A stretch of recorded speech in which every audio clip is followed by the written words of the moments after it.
J'ai tenu à vous rencontrer spécialement aujourd'hui pour que nous puissions échanger sur vos difficultés éventuelles, mais aussi vous faire part de la nouvelle tournure que doit prendre la lutte. Il y a aussi à se conseiller, à se donner plus de leçons, à tirer aussi les enseignements de tout ce que vous avez pu vivre depuis tout ce temps. J'ai toujours dit, quand on est en moto ou en véhicule, facilement, on oublie et on roule. Et quand on roule, on est dans les embuscades en permanence. Souvent, il faut marcher. Parce que l'ennemi lui-même vient rarement en moto. Soit il le pousse, ou bien il dépose quelque part et il marche. Nous devons pouvoir faire la même chose. Organiser à l'intérieur de vos différentes bases-là pour ne jamais être surpris. Parce qu'il y a une question qui reste encore sans réponse, c'est comment on se fait surprendre. Là-bas, il faut que nous fassions des efforts. Moi, je ne suis pas d'accord qu'on se fait surprendre. Vous êtes d'accord avec moi? Mais pourquoi on se fait surprendre? C'est parce qu'on baisse la garde. Parce qu'on se dit que, bon, ici, là, on a travaillé, ça va plus ou moins, on est plus concentré. Mais je vous exhorte à ne jamais vous déconcentrer. Lorsqu'il y a une attaque quelque part et que les gens sont surpris, on sait. Parce que quand les gens sont surpris, ils appellent pour dire on est sous le feu. C'est ainsi qu'ils appellent l'appui aérien, pour dire les trucs. Mais nous aimons entendre, on les voit venir.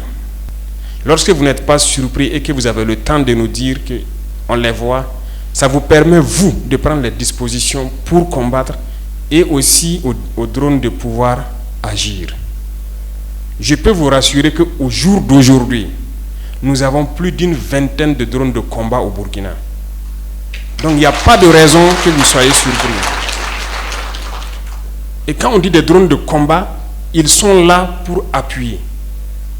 Et généralement, ils attendent juste un signal pour dire que nous voyons venir l'ennemi. Mais la plupart du temps, ils sont appelés pour dire tel poste est sous le feu. Et finalement, c'est lorsque l'ennemi replie qu'ils les prennent en charge pour essayer de frapper. Non. Donc vous me promettez ici et maintenant que vous n'allez plus jamais vous laisser surprendre.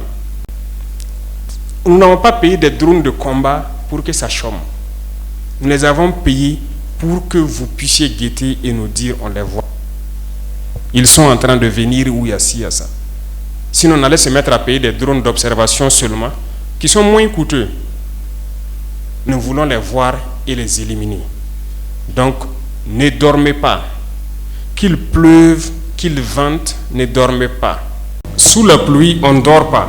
Voilà pourquoi j'ai voulu qu'on se voit aujourd'hui, parce que la pluie a commencé. La nature devient verte. Les feuilles ont beaucoup poussé et les intempéries, ce n'est pas des moments de faiblesse. Il faut que vous restez éveillés sous la pluie. Nous avons souhaité depuis un moment donc, que les gens puissent s'organiser, sortir et élaguer aux abords des axes parce que la tendance des mines à effet dirigé commençait à être trop. Mais si on élague beaucoup et que la voie est libérée sur 100 mètres de part et d'autre, ça nous permet de pouvoir mener d'autres actions. Il faut que partout, vous puissiez organiser les populations pour sortir, libérer les axes. Les buissons, tout fait, tout. Il faut élaguer pour que ces IED à effet dirigé-là ne puissent pas être posés contre vous ou contre les populations. Mais il faut que tout le monde se mette à la tâche. Il faut qu'autour de vos communes ou de vos villages-là, vous puissiez creuser des tranchées. Certes, on dit que des machines sont venues, mais c'est pas, ça peut, je vous ai dit tout de suite, ça peut se déployer sur tout le Burkina une fois. On n'a pas 1 million de machines. Mais il faut que chacun commence chez lui. Tous les jours, il y a des drones en permanence qui sont arrêtés dans des positions bien précises. Ils attendent juste qu'on les dise, on les voit venir ici. Mais rarement, les gens arrivent à le faire. Chaque fois, on est sous le feu. On ne peut pas être sous le feu. On doit voir venir. Vous m'avez promis tout de suite que vous n'allez plus dire on est attaqué. Vous allez dire maintenant on les voit venir. Parce que moi je suis en contact avec les pilotes drones en permanence. Vous vous demandez comment je fais. 80% de mon temps, c'est la guerre. Mais ça n'empêche pas d'avoir un œil aussi sur la vie économique et tout. C'est une promesse que vous m'avez faite et je veux que vous teniez votre promesse. Je ne veux plus entendre on est attaqué. On les voit venir. On est d'accord, non? Oui. Vous allez mobiliser vos populations pour creuser des tranchées et vous protéger. Le temps que les machines arrivent chez vous pour approfondir les tranchées et le faire. C'est vous qui défendez les communes, les villages. Si vous arrivez, vous leur dites, sortez, on creuse ici. L'ennemi ne doit pas rouler, passer par là. On creuse profond, on ferme. Et on s'installe là-bas. Vos propres postes là. Il y a un moment donné, j'ai fait élaborer quelque chose et j'ai dit de vous envoyer, tout le monde vous en a parlé, les ministres, la BVDP, pour que les gens construisent par exemple les postes de combat. Là où la pluie n'a pas encore bien commencé, faites bien les briques, construisez les postes. J'ai demandé les images des différents postes dans certains villages. Et j'ai vu qu'il y en a qui ont fait aussi avec de la paresse. Vous ne pouvez pas avoir un poste, même si vous avez construit tout ça en bas. Et là, votre tête est dehors, vous combattez comment? Pendant que l'image que nous on a envoyée, il y a des meurtrières. C'est des trous par lesquels vous devez combattre. Et quand on dit de construire des postes, on n'a pas de construire un ou deux. Il faut le faire tout autour du village. Parce que le combat, ce n'est pas une seule position. D'autres construisent 3-4 postes, c'est bon pour le village. Non. Faites sortir les villageois, faites-les construire. On a donné des modèles. Mais dites-moi de vous à moi. Vous savez qu'il y a beaucoup de positions qui n'ont pas fait. Vous savez ça, non?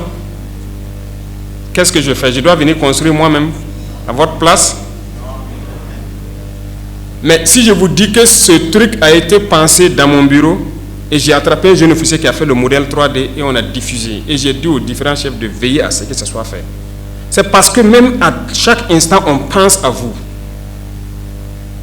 On pense à vous. Je dis qu'il n'y a pas un seul incident, attaque de poste VDP ou quoi, que je ne suis pas au courant. Il n'y en a pas.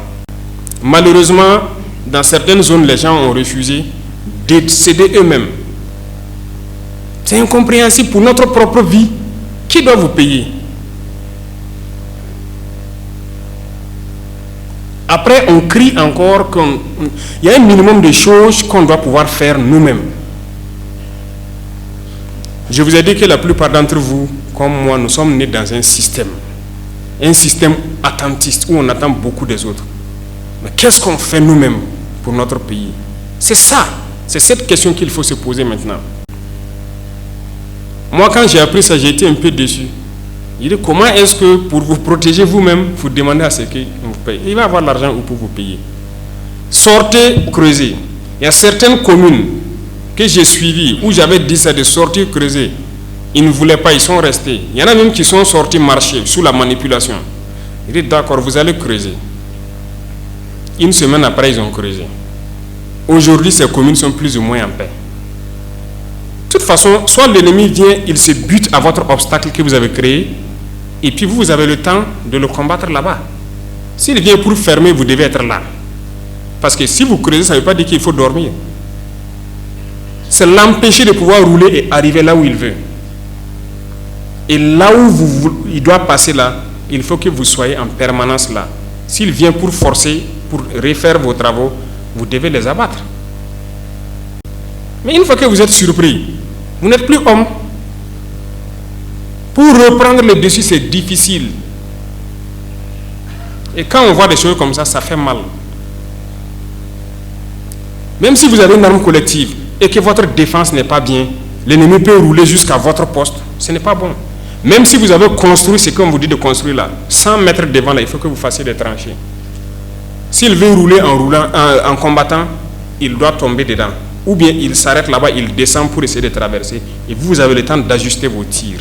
Est-ce que ça c'est compliqué? Donc il y a du travail. On ne doit pas être paresseux.